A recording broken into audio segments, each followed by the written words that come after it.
The lights of Madison Square Garden burned bright that October night. The energy felt different, heavy, electric, alive. Two destroyers were about to collide in the middleweight division.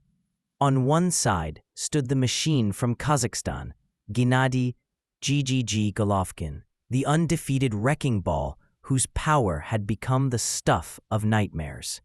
On the other, David Lemieux, Canada's knockout artist, young, hungry, and explosive. Both men carried dynamite in their fists.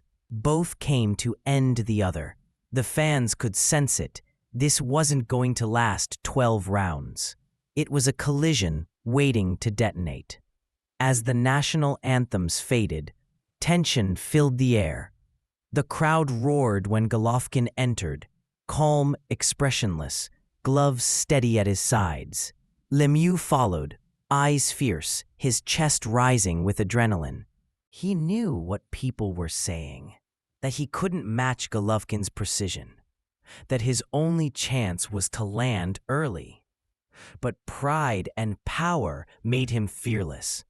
The bell rang. Golovkin took the center, immediately commanding space with his jab. Lemieux tried to push forward, throwing looping hooks, but the Kazakh sniper answered with clean, stiff jabs, each one landing like a hammer on Lemieux's guard. The Canadian tried to counter, but GGG's timing was surgical. Every step Lemieux took, Golovkin met him with accuracy. The crowd could already feel the story forming.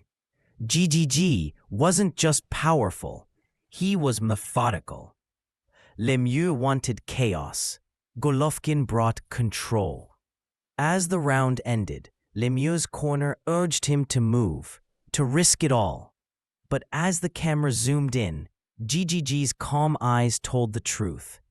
The hunter had already found his range. The destruction had only begun. By round 2, Golovkin's control was absolute.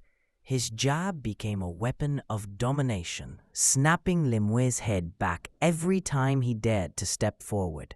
It wasn't flashy, it was frighteningly efficient. The crowd gasped each time the jab landed. It wasn't a setup punch anymore.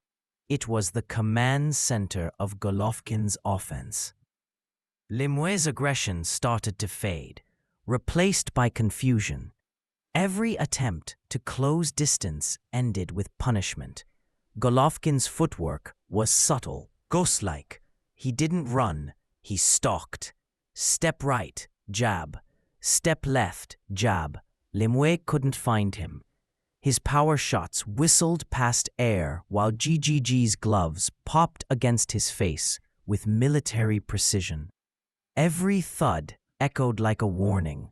Lemieux's nose began to bleed, and Golovkin's expression never changed. No emotion, no hesitation, only calculation. Commentators began whispering in awe. This isn't just power, this is boxing brilliance. The Kazakh fighter was crafting an artwork out of destruction. Lemieux, known for his wild power, was being broken down piece by piece. He tried to lunge in with a right hook, but Golovkin stepped back and countered with a short left uppercut that stopped him cold. By the third round, the rhythm belonged to GGG alone. Lemieux's face was swelling, but his spirit hadn't cracked. He tried to fire back, landing a few to the body, yet Golovkin answered with a sharp 1-2 down the middle, pushing him back again. The crowd was hypnotized. They were watching something rare, a man who could punch like a beast, but think like a scientist. Golovkin wasn't just winning, he was teaching.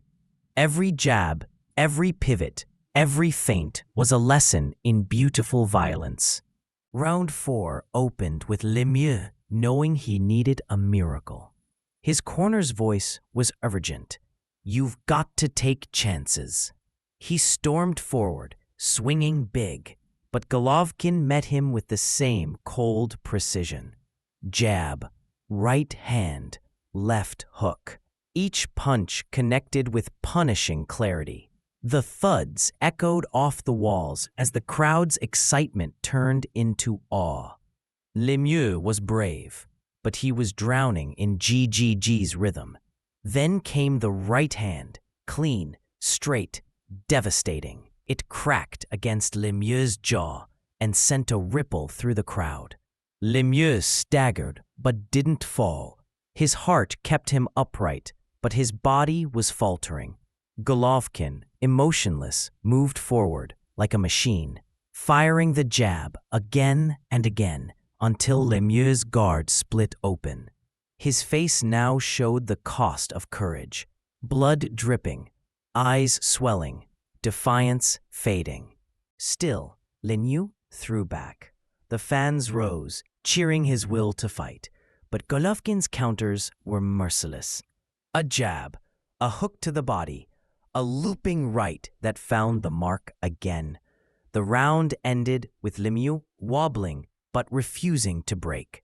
By the fifth, Golovkin's dominance turned surgical. His jab kept Lemieux pinned, his right hand crashed through defenses, and his body shots stole breath. The Canadian's punches lost their power, while Golovkin's accuracy became terrifying. Each blow looked like it was drawn on a blueprint. Nothing wasted, nothing wild. The commentators summed it perfectly. Golovkin isn't just breaking Lemieux down physically. He's breaking him down psychologically. The crowd knew it too. This wasn't a brawl anymore. It was a dismantling. A champion was being undone by a man who had mastered the art of destruction. By round 6, the outcome felt inevitable. Lemieux's courage had become the story.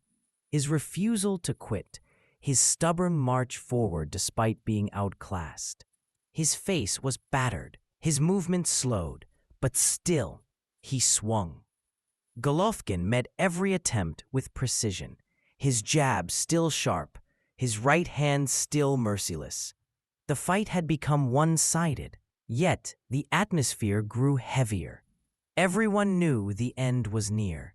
Midway through the round, GGG unleashed a brutal combination. A stiff jab followed by a crushing body shot. Lemieux dropped to one knee, grimacing, gasping for air. The referee began the count. The arena held its breath. Lemieux rose at 8, nodding he could continue, but his legs told another story. Golovkin stayed composed. He didn't rush. He stalked, jab after jab, each one snapping Lemieux's head back like a whip. The Canadian tried to fight fire with fire, but his punches were slower now, mistimed, drained of force. Golovkin saw everything coming, his defense calm, his offense relentless. Then came the finishing sequence. Golovkin cornered Lemieux, unleashed a thunderous left, right, left, and as Lemieux tried to escape, GGG's jab froze him again. The referee had seen enough. He stepped in between them, waving it off. The garden erupted.